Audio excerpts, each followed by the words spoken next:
Yo, what is good, YouTube, and welcome back to another JC2K video. In today's video, we're ranking every single Guardian or Galactic Conqueror card from these Spotlight Sims on this tier list, including the three Galaxy Opals: Andrew Wiggins, Kyrie Irving, and Kevin Garnett. The players we're not ranking are the Diamonds. I don't really think they're worth ranking. They're just not quite as good. I think for the most part, those cards aren't really making teams the way that these Pink Diamonds and Opals obviously are. So that's kind of why I wanted to just rank the Galaxy Opals and the Pink Diamonds. Got several requests in my comments over the last couple days asking for this tier list, so here it is. Hope y'all do enjoy. But before we hop into the video, if you haven't already, make sure you hit that subscribe button. Help me push towards the 10,000 subscriber mark on the channel. I upload every single day, and I would really appreciate it if y'all do subscribe. But without further ado, let's hop right into it. We got an easy one coming up first with Andrew Wiggins, an obvious S tier, one of the best shooting guards or small forwards in the game. Better at the shooting guard position, in my opinion. I think he's the second best shooting guard in the game. You could argue him third behind Dr. J, but he is absolutely incredible. The worst part about the card is the release, and it's still a pretty good release, and everything else is unbelievably elite.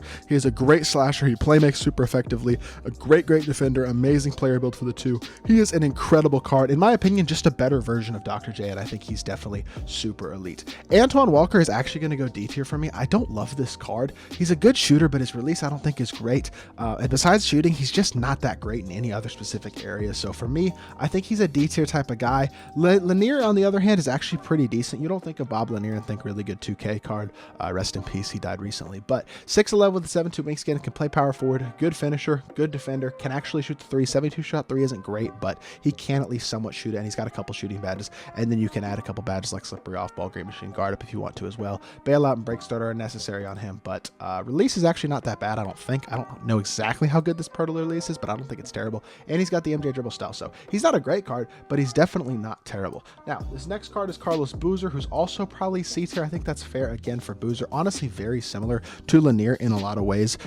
He's not bad, he's just not great. 6'9 is a little bit short for excuse me, 6'9 is a little short for a power forward. He's got decent speed, he's a solid defender, got good defensive badges, he's an acceptable shooter and playmaker, good finishing badges, but not statistically incredible, doesn't move well. I mean, the Embiid dribble style is really bad. The Kobe escape and the loops behind the back are good, and he's got a pretty good release, but the movement is definitely pretty mediocre. You know what? I think he's decent enough, because I do like that release. That Vanderbilt release is pretty good, that I think you can move up to the B tier. I think he's pretty decent, probably around like average for these cards, and B tier is going to be the average for these guys. Cedi Osman is borderline S tier. I think you could argue him as an S tier card. This card is incredible. I was shocked how good he was. He can play the two. His badges are really good. He's got a great release. He creates really effectively, and he's a very good slasher with really good badges. This card is better than I thought he was going to be completely honest. I had him ranked as around a top 10 Pink Diamond, and I think he's better than that. I think he's a borderline top 5 Pink Diamond. We got 33 cards on this list, so splitting that into 5 tiers, you got 6 or 7 guys per tier, and I don't think he's quite S tier, although he's right outside. So we're going to go top A for him, but I do think he's a very good card. Cedric Ceballos as well is also very good. This card I think has been a bit overlooked, and I don't think he's in a division where he's going to get picked very much, simply because he's in the same division as Tyreek Evans and Michael Olowokandi, who are both incredible. But he's fast, he's a good shooter, an elite slasher with really good dunk animations and badges, obviously.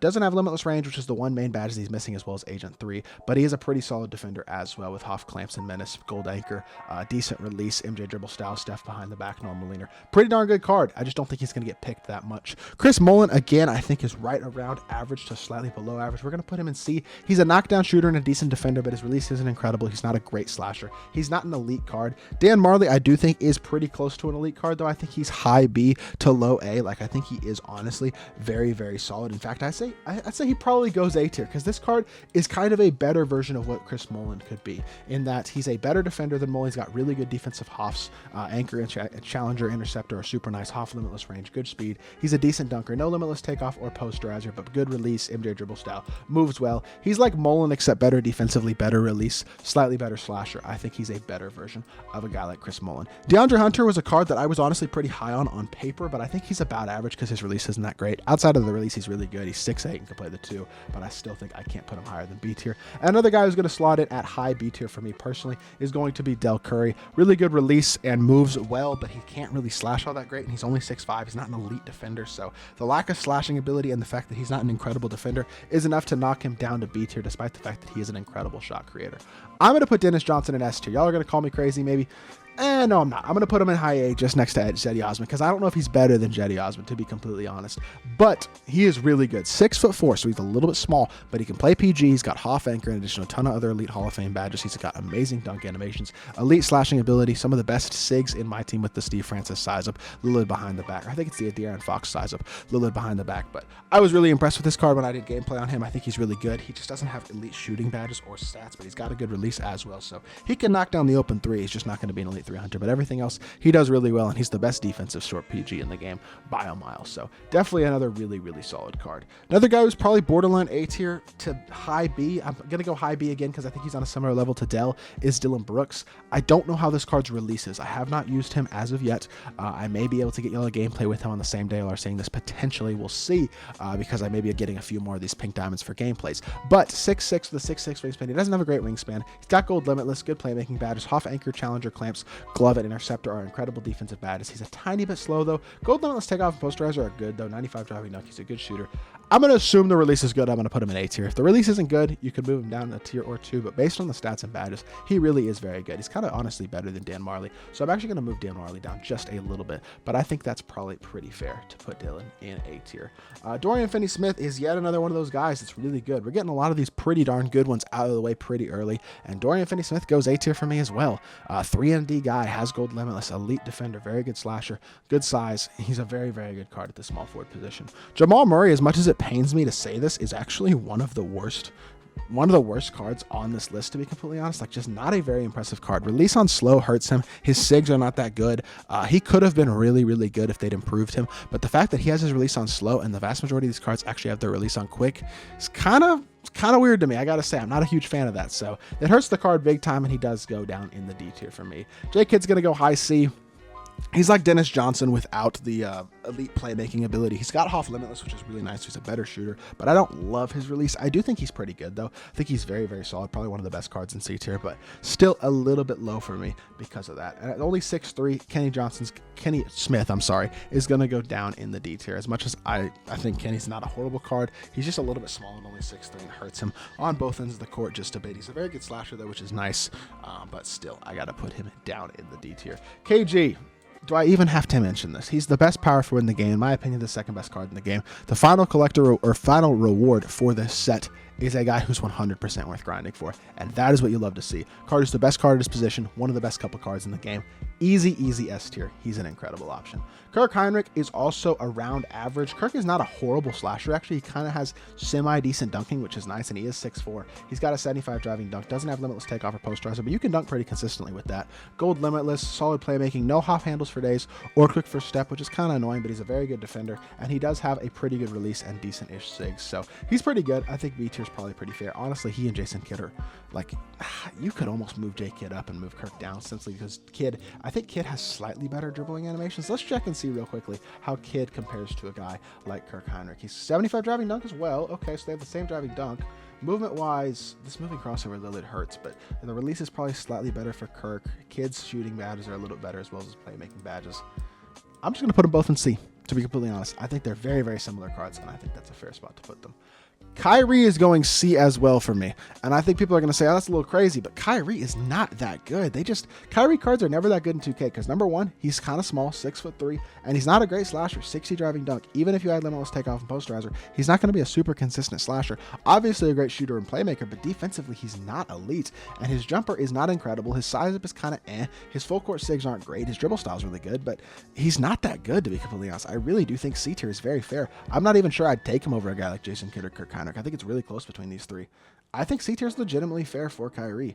LaMarcus Aldridge, I'm not entirely sure where to throw him. Probably on C tier as well. Mediocre release, does not have good movement. He is a very, very good shooter in terms of his stats and badges, and he's got pretty good speed as well, and he's not a horrible defender, but the release is mediocre. The movement isn't there. It hurts him just a bit. Marcin Gortat is not completely horrible, but outside of like 3 guys, none of these cards are horrible. All the guys in D tier really even are not that bad. We'll get to the 3 really, really bad ones here in just a little bit, but he's just not that great, to be completely honest. Not that good of a release. Can't move. Not elite size. He's just not that good, to be honest. Unfortunately for Mr. for Mr. Gortat. Matt Bonner's going to go either C or B for me. I don't really know exactly where. He is a very good shooter, which is nice. He's got incredible shooting badges, but his playmaking, defense, and finishing really aren't incredible. None of those aspects are all that great. Ewing base with Nas read upper, actually, I don't think is bad. I don't love the Ewing base, but I really think it's honestly kind of decent if you get a good upper on it, on quick especially. But he doesn't move well still, so he's still got that flaw. Doesn't really have any sort of playmaking ability. He's not a great defender, so gonna have to move him down to the C tier as well. We got a lot of guys in C, but I think it's fair. I think we got a lot of guys who are just kind of mid. Oluwakandi's going to go S tier for me. He's got an incredible release, which helps make up for the low 3 ball. He can get several shooting badges. He's an elite slasher, elite defender, 7 foot with a massive player build, a top 5 card at both center and power forward, and one of the best cards in my team. So an easy S tier for me. Mitchell Robinson slots in the D tier though. Can't shoot the 3. That's about all you got to say about him. I'm going to put Rudy Gobert down in the D tier at the same time. Both of these guys are about the same. Mitchell Robinson's maybe a little better, can theoretically kind of shoot because his 3 is at least in the 50s, but Rudy can't shoot at all, and Mitch isn't going to give you quite as much on the interior that Rudy is. So neither of these guys are good. I think Mitch has like 70 speed as well, which is really slow. So those are 2 of the worst cards for sure, so they're very similar as well, so I wanted to put them down in the D tier together. Miles Turner, on the other hand, though, I really like. I think he's a top 5-ish center, top 10 power forward. He has a really good release, half limitless, great interior defender. Not a great playmaker, but the release is good. He's an elite, like 3 and D, basically power forward or center option. That's what he does. He's not going to give you much else, but elite defender, can knock down shots at a super high level, which is very nice. OG Anunoby's probably one of the best cards in the B tier. I think he's very, very good. Doesn't get limitless range, but the release is good. He's a very good defender. I think he's a super, super solid card, and I think B tier is very fair for him. I don't want to put yet another guy in C tier, but again, I think Tobias is just kind of mid. I don't think he's bad.